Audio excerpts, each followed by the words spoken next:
नमस्कार। आज हम जानेंगे 5वें श्लोक का अर्थ।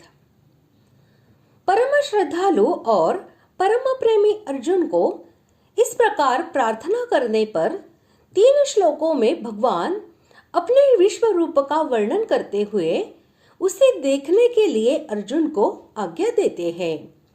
श्लोक 5वां। श्री भगवानुवाच पश्य मे पार्थरूपाणि शतशोऽथ सहस्रशः नानाविधानि दिव्यानि नानावर्णाकृतीनि च। श्लोक का अर्थ। श्री भगवान बोले, हे पार्थ, अब तुम मेरे सैकड़ों हजारों नाना प्रकार के और नाना वर्ण तथा नाना आकृति वाले अलौकिक रूपों को देख। यहाँ शतशः और सहस्रशः इन संख्यावाचक 2 पदों के प्रयोग करके भगवान ने अपने रूपों की असंख्यता प्रकट की है। भगवान के कथन का अभिप्राय यह है कि इस मेरे विश्व रूप में एक ही जगह तुम असंख्य रूपों को देखो। नाना विधानी पद बहुत से भेदों का बोधक है।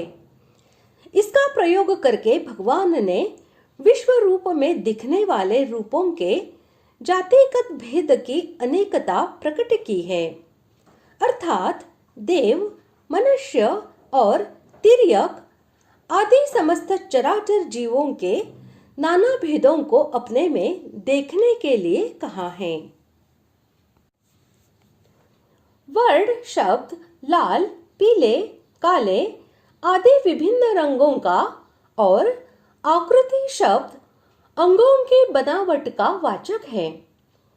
जिन रूपों के वर्ण और उनके अंगों की बनावट पृथक पृथक अनेकों प्रकार की हो, उनको नाना वर्णाकृति कहते हैं। उन्हीं के लिए नाना वर्णाकृतिनी का प्रयोग हुआ है। अतएव इस पद का प्रयोग करके भगवान ने यह भाव दिखलाया है कि इन रूपों के वर्ण और उनके अंगों की बनावट भी नाना प्रकार की है, यह भी तुम देखो। अलौकिक और आश्चर्यजनक वस्तु को दिव्य कहते हैं।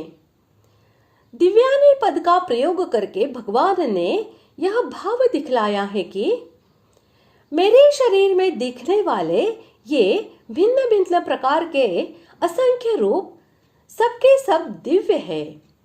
मेरी अद्भुत योग शक्ति के द्वारा रचित होने से अलौकिक और आश्चर्यजनक है।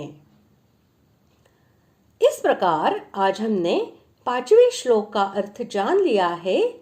अगले भाग में जानते हैं 6ठे श्लोक का अर्थ। धन्यवाद।